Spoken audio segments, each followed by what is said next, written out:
ശശി തരൂർ അഖിലേന്ത്യാ നേതാവാണ്, കേൾക്കാവുന്ന working committee മെമ്പറാണ്. അദ്ദേഹം കേരളത്തിന്റെ വളർച്ചയെ ചൂണ്ടിക്കാണിച്ചുകൊണ്ട് കൃത്യമായി ലേഖനം തന്നെ എഴുതി, പ്രസംഗിച്ചതൊന്നുമല്ല, ഒരു ലേഖനം തന്നെ എഴുതി. ആ ലേഖനം എഴുതി തെറ്റാണ് എന്ന് പറഞ്ഞു കോൺഗ്രസ്സുകാരനോടേക്ക് വന്നപ്പോൾ അദ്ദേഹം പറഞ്ഞു, ഞാൻ എഴുതിയത് കൃത്യമാണ്, ശരിയാണ്, അതിൽ ഞാൻ ഉറച്ചു നിൽക്കുന്നു എന്ന് പറഞ്ഞാൽ ശരിക്കും ഇവിടെ വിശ്വാസങ്ങൾ ഉൾപ്പെടെയുള്ളവരുടെ നിലപാടിന്റെ ഒപ്പമാണ് അദ്ദേഹം ശരിക്കും കൊണ്ട് നിൽക്കുകയാണ്. എന്നാൽ അദ്ദേഹം കോൺഗ്രസിന്റെ വർക്കിംഗ് കമ്മിറ്റി മെമ്പർ സോണിയാഗാന്ധിയെ കണ്ടു, അതുപോലെ രാഹുൽ ഗാന്ധിയെ കണ്ടു, അവരെല്ലാമായിട്ട് ഇപ്പോൾ അവസാന ചർച്ച നടത്തി. ഞാൻ പണ്ടേ ചർച്ച നടത്താൻ ആവശ്യപ്പെട്ടതാണ്, വന്നിട്ടില്ല, ചർച്ച നടത്തിയില്ല, ഇപ്പോൾ ചർച്ച നടത്തി. പക്ഷെ നയത്തെ മാറ്റിയിട്ടില്ല. ഇനിയിപ്പോൾ ഇൻവെസ്റ്റ്മെന്റ് മീറ്റ് ഇന്നും നാളെയും അവിടെ ശേഷം പങ്കെടുക്കുന്നുണ്ട്. അദ്ദേഹം ഇരിക്കുന്നത് ഞാൻ അവിടെ പോയല്ലോ, ഞാൻ കണ്ടല്ലോ, അവിടെ ഇരിക്കുന്നുണ്ട്. ഈ പ്രസംഗമെല്ലാം കേൾക്കുന്നുണ്ട്.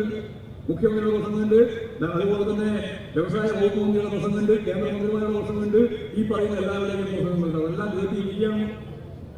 അപ്പൊ ഈ കേരളം എങ്ങനെയാണ് മാറുന്നത് എന്നതിന്റെ കൃത്യമായ തെളിവാണ്. ഇവിടെ ഇപ്പൊ ചർച്ച ചെയ്തുകൊണ്ടിരിക്കുന്ന ആരാണ് ഈ വരാൻ പോകുന്ന തെരഞ്ഞെടുപ്പിൽ ജയിച്ചാൽ മുഖ്യമന്ത്രിയാവുന്നത് എന്നാണ്. അത് നമുക്ക് അന്നേരം നോക്കുന്നതല്ലേ. അതാണ് പലരും പറഞ്ഞത്, ഇത് നോക്കണ്ട. എത്രയാ മുഖ്യമന്ത്രി വൈകിട്ട്? ഒന്നാമത്തെ മുഖ്യമന്ത്രി വി ഡി സതീശൻ. അപ്പോൾ ഒരിക്കലും ഞാൻ അനുവദിക്കില്ല എന്ന് പറഞ്ഞിട്ട് രമേശ് ചെന്നിത്തല. ഞാൻ പിന്നെ എന്തിനാണ് ഇവിടെ പ്രസിഡന്റായിരിക്കുന്നത് എന്ന് സുധാകരൻ. ശശി തരൂരിനും അവസരം കിട്ടിയാൽ തരത്തിലില്ല എന്ന്. ഇവരെല്ലാം ഇവിടെ കുഴപ്പമുണ്ടാക്കിയാൽ അവസാനം ഞാൻ പ്ലെയിനിൽ ഒരു സ്പെഷ്യൽ ട്രെയിനിൽ മുമ്പ് ഏക്കേറിന് വന്നതുപോലെ കേന്ദ്രത്തിൽ നിന്ന് വരാൻ തയ്യാറായി നിൽക്കുന്ന KC വേണുഗോപാൽ. വേണമെങ്കിൽ ചാൻസ് കിട്ടിയാൽ മുഴുവൻ എത്രയാളായി?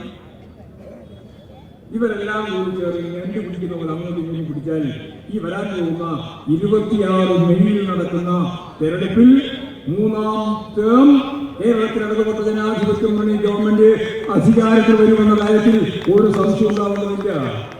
അതാണിപ്പോൾ ഈ കേരളം മുഴുവൻ ശ്രദ്ധിച്ചുകൊണ്ടിരിക്കുന്നത്. അല്ലാതെ നിങ്ങളുടെ മുഖ്യമന്ത്രി അങ്ങനെ സംബന്ധിച്ചല്ല, കൃത്യമായിട്ടുള്ള ഒരു രാഷ്ട്രീയ ദിശാബോധത്തോടുകൂടിയാണ് ഈ കേരളം മുന്നോട്ടേക്ക് പോയിക്കൊണ്ടിരിക്കുന്നത്.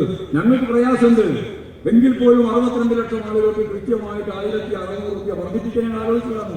എങ്ങനെ വർദ്ധിപ്പിക്കാനാണ്? എവിടെയാണ് പണമുള്ളത്? എന്തിനാണ് കൂട്ടിപ്പോകുന്ന നിലപാട് സ്വീകരിക്കാൻ പറ്റുമോ? അതുകൊണ്ടാണ് 1000, 2000, 2500 കൊടുക്കാൻ കഴിയാത്തത്. വീട്ടമ്മമാരുടെ പെൻഷൻ നമ്മൾ പറഞ്ഞതാണ്. എങ്ങനെയാണ് തീരുമാനിക്കുക? ഇതാണ് സാമ്പത്തിക സ്ഥിതി.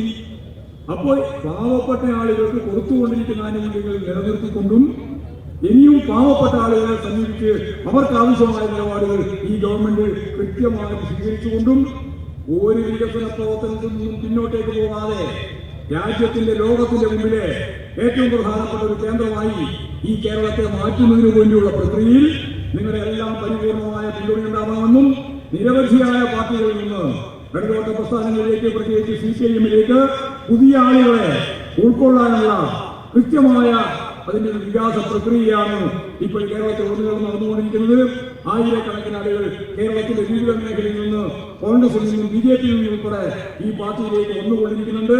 അവരെല്ലാം ഉൾച്ചേർത്തുകൊണ്ട്, അവരെല്ലാം ഈ പാർട്ടിയുടെ ഭാഗമാക്കിക്കൊണ്ട് കൃത്യമായ രാഷ്ട്രീയ നിലപാട് സ്വീകരിച്ചുകൊണ്ട് സംശുദ്ധമായ രാഷ്ട്രീയത്തിന്റെ ഭാഗമായി ഞങ്ങൾ മുന്നോട്ടേക്ക് പോകാനാണ് ഉദ്ദേശിക്കുന്നത്. അതിന്റെ ഭാഗമായിട്ട് എത്തിച്ചേർന്ന വിശ്വാസമാർഗം ഉൾപ്പെടെയുള്ള മുഴുവൻ സഖാക്കളെയും പാർട്ടിക്ക് വേണ്ടി അഭിവാദ്യം ചെയ്തുകൊണ്ട് ഈ പാർട്ടിയുമായി സഹകരിച്ച് നമുക്കെല്ലാം ഒറ്റക്കെട്ടായി ഈ കേരളത്തെ മുന്നോട്ടേക്ക് നയിക്കാൻ സാധിക്കത്തക്ക രീതിയിലുള്ള നിലപാടുകൾ സ്വീകരിക്കാം എന്ന് മാത്രം ചൂണ്ടിക്കാണിച്ചുകൊണ്ട് ഞാൻ എന്റെ വാക്കുകൾ ഉപസംഹരിക്കുക.